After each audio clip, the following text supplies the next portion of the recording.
నాకు ఒకటే అనిపించింది. పిఠాపురం నేను హైదరాబాద్ లో కూర్చున్నా. అందరూ అనుకుంటున్నారు కదా రిజల్ట్స్ వచ్చిన రోజున నేను ఏం చేస్తుంటానని. రిజల్ట్స్ రోజున నేను ఏం చేస్తాను 2014 సంగతి చెప్తా, 2019 సంగతి చెప్తా, 2024 ఎన్నికలు.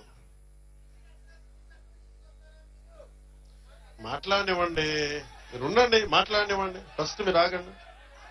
ఇది ప్రెస్ మీటా బాబు? ప్రెస్ మీటా ఇది? ప్రెస్ మీట్ లా మాట్లాడద్దు. మాట్లాడుతున్నాం కదా, సభా సంస్కారమేనా అది? వినాలి, అలా కుదరదు. విను విను విను అలా కుదరదు. సభా సంస్కారం కాదు అది. సభా సంస్కారం కాదు. వినాలి మాట. ఏది సభకి, ఏది సభ? వినండి ఒక నిమిషం. ఏది సభ, ఏది అభినందన సభ? అది మాట్లాడకపోతే ఎట్లా? అది వినిపించకపోతే ఎట్లా? ఏదైనా కానీ, ఎవరైనా కానీ, ఏ పార్టీ అని కాదు, ఏ పార్టీ అని కాదు, దేనికి ఆవేశాలు? దేనికి కృతజ్ఞతలు? వినండి వినండి బాబు, బాబు ఒక నిమిషం బాబా, ఆగండి. ఇది ముందస్తుగా కృతజ్ఞతలు చెప్పుకోవడానికి వచ్చాం. సమస్య ఏమైపోయిందంటే పవన్ కళ్యాణ్ అనగానే అందరికీ అలుసు చులకన అయిపోయింది.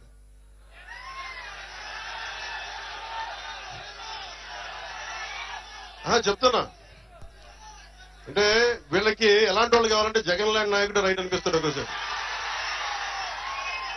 ఇంటర్వ్యూలు ఇవ్వడం, మాట్లాడితే కొడతాడు, బెదిరిస్తాడు.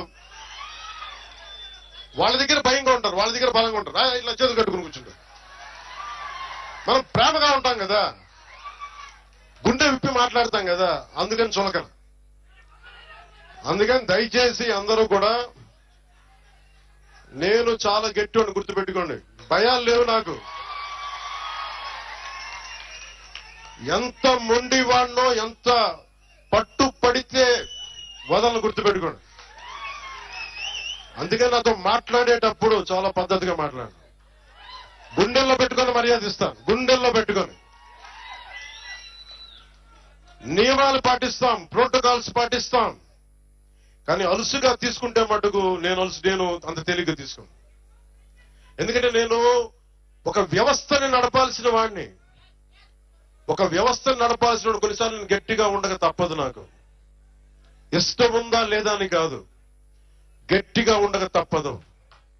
నేను మీకు మాట ఇచ్చాను, లా అండ్ ఆర్డర్ చాలా చాలా బలంగా ఉంటుందని చెప్పాను. ఆయన చెప్పిన బాధ నాకు అర్థమవుతా ఉంది. అట్రాసిటీ కేసుల గురించి ఏమంటారని. అది ఖచ్చితంగా అది ఉమ్మడి మనకి తెలుగుదేశం నాయకులు ఇచ్చిన ప్రణాళిక. అది కూటమి తీసుకుంది, ఖచ్చితంగా చేస్తాం అది. కానీ ఇది ఆ సందర్భం కాదు.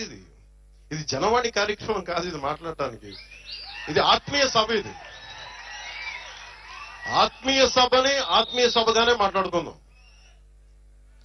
మీకు ఎందుకు ఇక్కడికి ఆసీనులయ్యానంటే, మీ అందరూ ఇక్కడ ఆసీనులైనందుకు గుండెల లోతుల నుంచి మీకు చెప్తున్నాను. మీరే కనుక లేకపోతే పిఠాపురం ప్రజలు, పిఠాపురం జనసేన నాయకులు, పిఠాపురం ప్రజలు, మనకి కూటమి నాయకులు బలంగా కనుక నిలబడకుండా, ఒక్క ఏకపక్షాన మనం బలంగా పోరాటం చేయకుండా ఉండుంటే ఈరోజు రాష్ట్రం రిజల్ట్స్, ఫలితాలు వేరేలాగా ఉండే.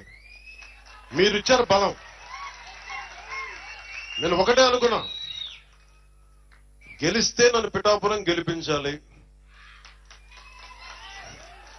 లేదు అంటే నేను ఒకటే అనుకున్నా, పాలిటిక్స్ నుంచి వెళ్ళడానికి కాదు, నేను మటుకు కూర్చోబెట్టి ఆల్మోస్ట్ ఒక బలమైన, ఇంకా ఎప్పుడు పోటీ చేస్తాను లేదు నాకు తెలియదు, ఆ స్థాయికి వచ్చేసాను. నేనేంటంటే పోటీ చేయడానికి, పదవులు అనిపించడానికి నేనేమనుకున్నానంటే, నా దేశం నాకు దేశభక్తినిచ్చింది, నా సమాజం నాకు బాధ్యతనిచ్చింది. నేను దీనికోసం పని చేస్తాను.